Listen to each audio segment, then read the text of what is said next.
For me, there is a specific melange of soft and hard concrete and green. There's a lot of overlapping things going on here. You enter to an environment and it's absolutely immediate, which is extremely peaceful, very colorful, lots of vegetations. I saw some mattresses there and some old clothes. I've seen a fireplace in the middle of the road, or I've seen clothes and a place where people slept in the woods. They have, this fortress of Plattenbau across the river. There's a lot of sounds, but they feel like quite calming.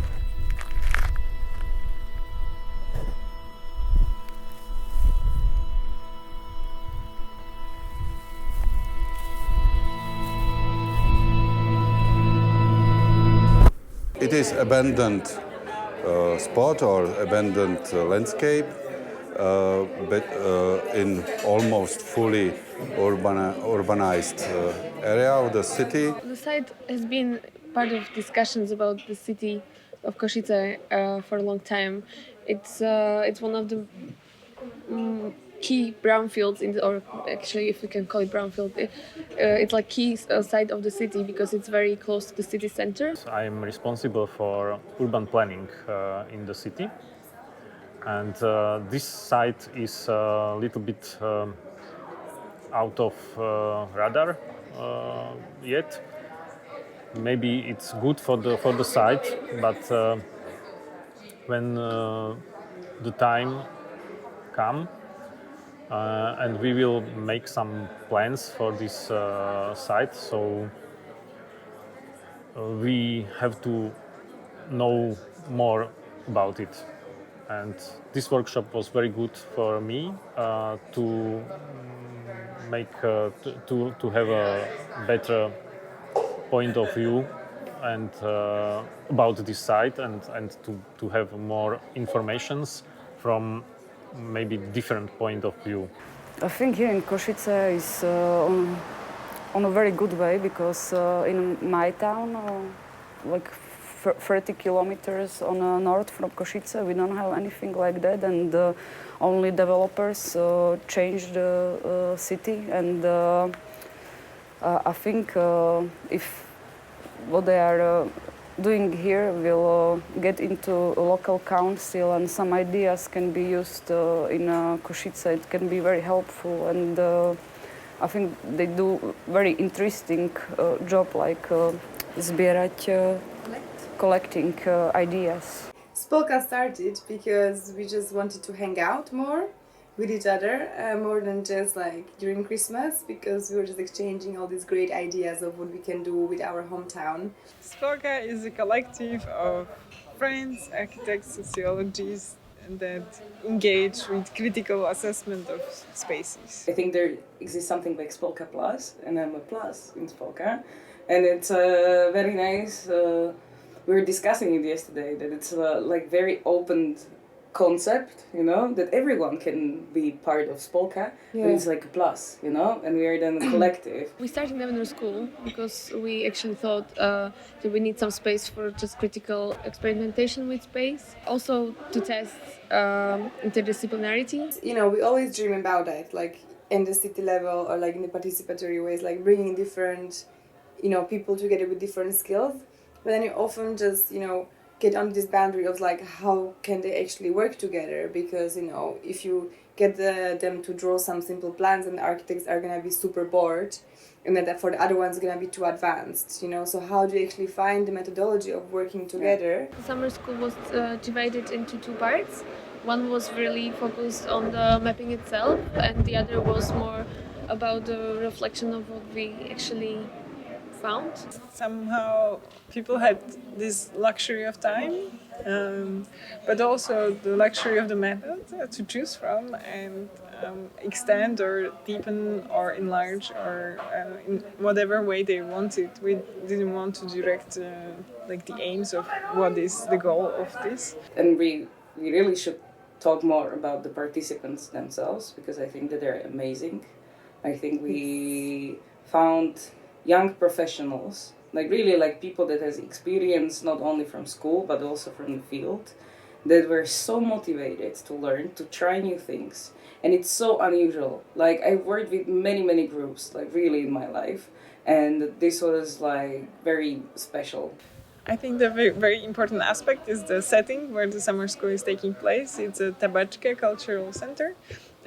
This is where the participants can stay in the hostel and where we have our workshop space, which is the Fabrik Cafe.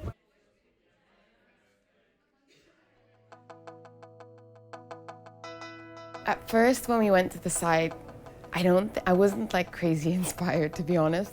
I actually live in this place, in this city, and never been there. I think when we first came there, like it's definitely felt like a bit of a non-space, like perhaps like a space that doesn't look like it has that much potential. My initial reactions were very bodily. I would say I really remember that it was a very hot and very long walk from our hostel towards the site.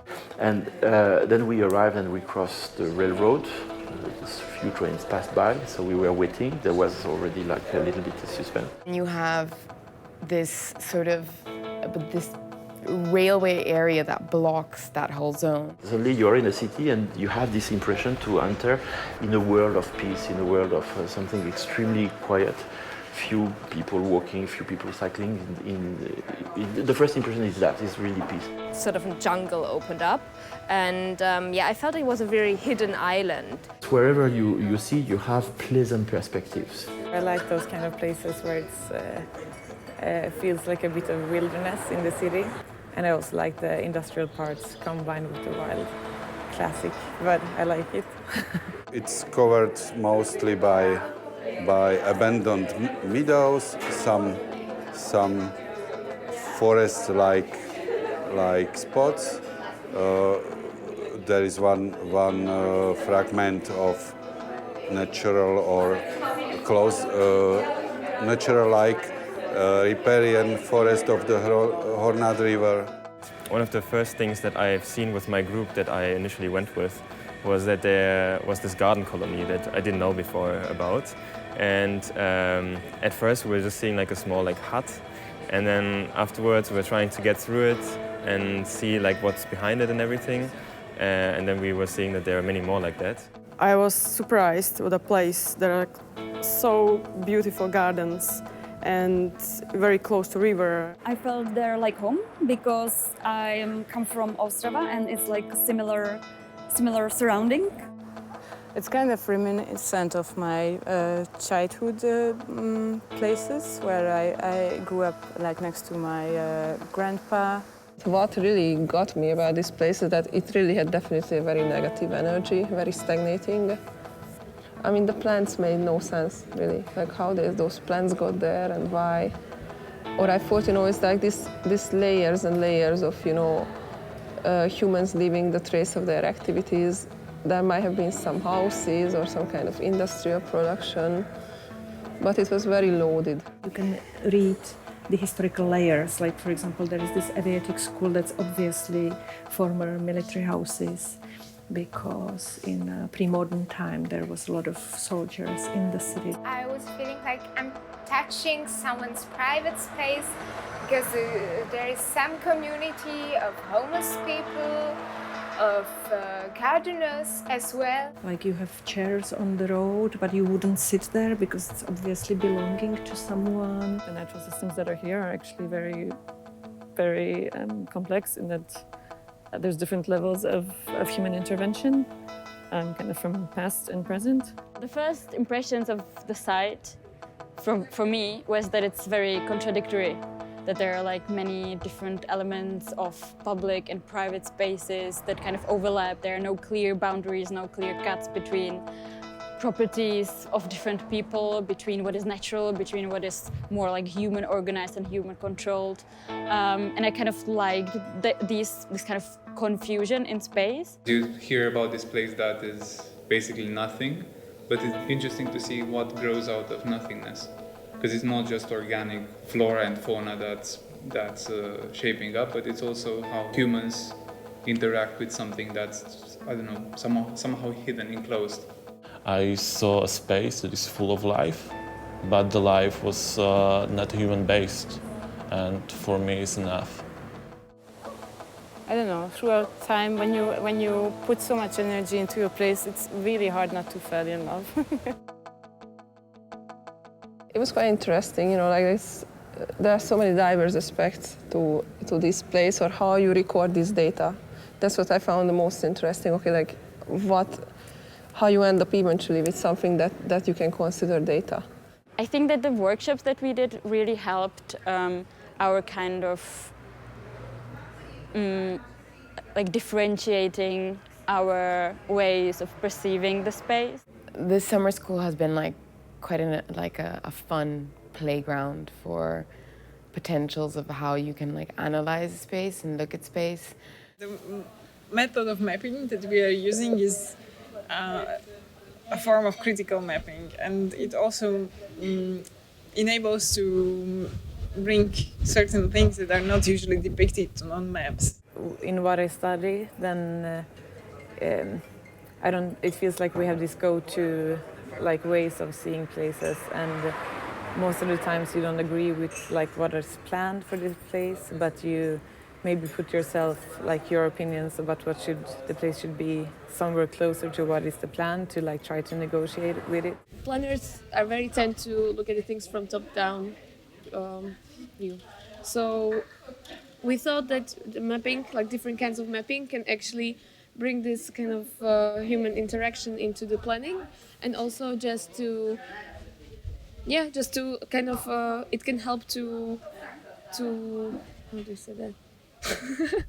It can help to make an empty space a full space in a way.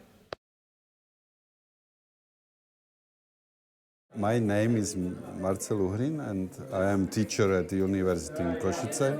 I am ecologist, zoologist, and used to be 10 years ago also worker of National Park. My role or my task was to tell something about the nature of this spot. It's typical by high level or high abundance of invasive plant species we observed.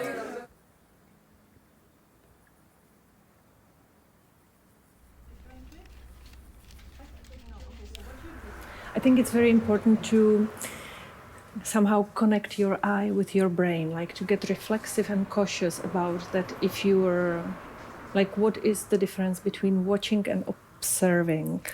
If you want to create a quality data, you have to be in control of the process.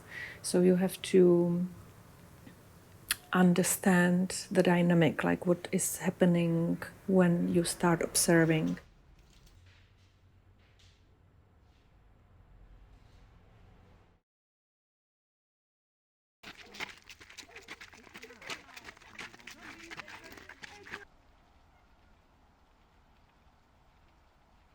Talking about places and space is multi-layered and has a multivocality. And this multivocality is something I wanted to address. You look at a spot from maybe a photo or from above, from maps, you wouldn't see the potential, but suddenly through the relation of the body and the measurement they did, so also the thinking of how to measure and drawing it down, they got a connection to that area. If we as researchers are in the field, we're kind of staging being visible. We are not non-visible. Today it was mostly about the practice of listening. We tried to tune ourselves and our bodies to the sound world around us, tried to listen to all the small details. And then in the second part, we tried to use the listening experience into process of building our own sounds.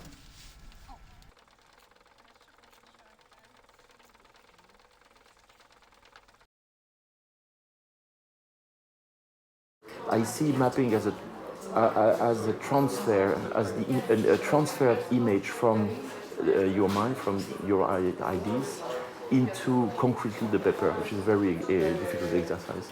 And it's very personal. Doing a map is not representing the reality, never. It's representing the way you see the reality. I like the idea that we are going very progressively from getting a sense of the place and then making sure of who is living there and building an utopia with respect with what is already existing.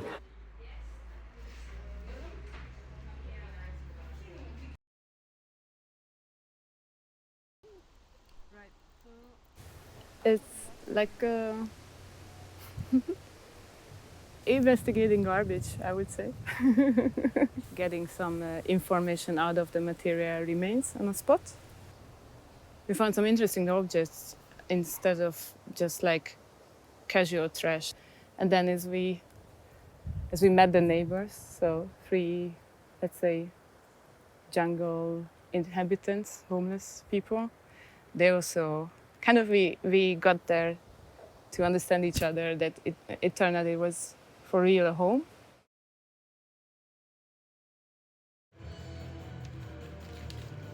We had a workshop about publishing, about doing a book or a zine or a magazine or any other kind of publication on location with analog techniques. I think it was pretty great to see all the people from different backgrounds doing a thing together and using all the information that they learned in the days before the workshop. And it wasn't about ability or skill, but rather a desire and intention to embrace some visual imagery and to let that speak of your own utopia.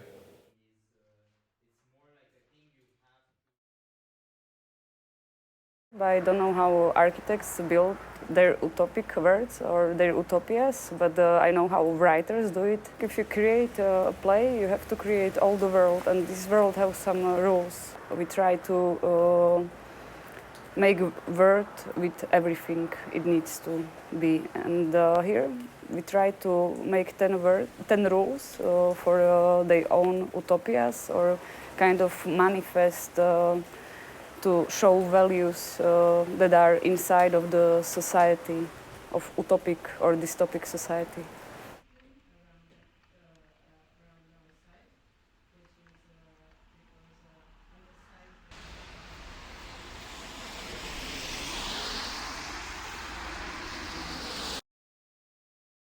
Yeah, it feels like we are getting closer to the place in different ways. It was more kind of uncovering layers and layers each day in each workshop.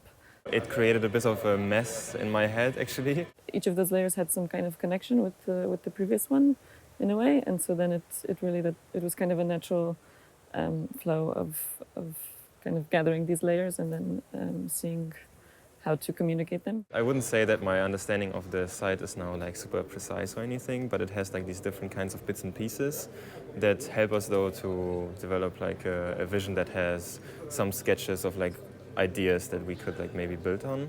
For me, it was really impressive. I mean, just, you know, being in that exhibition room and just seeing the huge variety of the materials and of the information and all of those things presented in their own way. There was everybody's personality in each of those things, yet it all came together as one coherent whole. And I think that was really amazing because it was one whole that we didn't curate. It just happened. And that's the thing. You know, that's the power of free play. The place already has a lot of things to discover. There is a lot to be actually worked on and to be enhanced. So we don't want to change a lot. We didn't prepare a master plan or a proper vision. We are thinking to bring more water, more greenery for people, like to enrich the whole area and like to make some kind of a symbiosis between the people and the nature. For my final project, as a law student, I prepared some analytical kind of map about the area. I did some research about who owns the lots there and what kind of movements, like in a legal point of view, are there. Because of the lack of green spots in the Košice town, if I have fully freedom, I try to help local nature to create, let's say, some refugium. I was quite inspired, and I think a few others that I was working with, by this DIY mentality of the space. So we wanted to somehow implement that spirit in the way that we show our work, and the way that the future of this space could be heading towards. The piece that we're doing tomorrow, I'm quite excited about. Yeah, so we've decided to make these kind of small interventions. Rather like prototyping. They're from this place and they come from here, but they, yeah, just by like putting them together, they create this moment where there's something a bit new. That could kind of move, you know, the social and economic, maybe natural fabric of the space in some sort of other way. Our approach is called the Commons, and yeah, we have a subtitle saying "Desire produces reality," and we want to do a sort of non-anthropocentric approach of more DIY encouragement, getting the community, also the homeless shelter involved. I really like the idea to make monastery. You had an interesting idea with planting some or finding some sort of rare plants. Yeah. Or When I talked with the architect, I basically told him find an endangered species of a bird, of a small bird, plant it there, and declare the whole area a natural reservation. And right in the middle, you see that the municipality has given the church a building to transform it into a shelter for a particular part of the population, extremely vulnerable, extremely weak, which are those homeless people. And suddenly I thought, this is the heart of the place. It should be there. And maybe the infrastructure should be the heart, and we should imagine to build infrastructure around. I think this is the problem with development. They, in some areas, they don't have plans. They just want to build, they want to sell, and they don't care about the environment. So yeah, people need to maybe look more around and hear the people's voices and understand their needs. I think everybody should work with everybody, basically. The completely new idea for me was, for example, to see in this area the potential of do nothing, to try preserve some part of the area, for example, for some kind of laziness or don't be so efficiency that we don't need to be absolutely efficiency in all space, but we can make some gaps also and